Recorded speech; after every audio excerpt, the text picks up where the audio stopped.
அந்த நித்தியானந்த தேவனுடைய மகிமையானது ஒரு காரியத்தை இந்த பூமிக்கு கொண்டு வந்தது. அது என்ன? சுவிசேஷம்.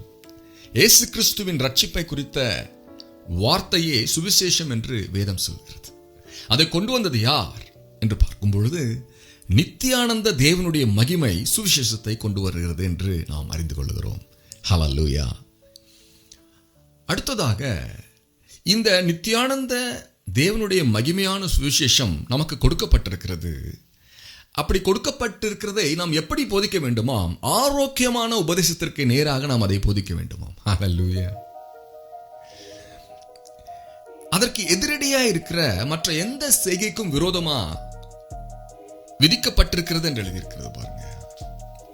ஆரோக்கியமான உபதேசம் என்பது நித்தியானந்த தேவனுடைய மகிமையின் சுவிசேஷத்தை பற்றி அல்லாமல் வேற எந்த வம்ச வரலாறுகளையும் தொடர்பு உடையதாக அது இல்லை என்றே இதிலிருந்து நாம் அறிந்து கொள்கிறோம். ஹல்லேலூயா.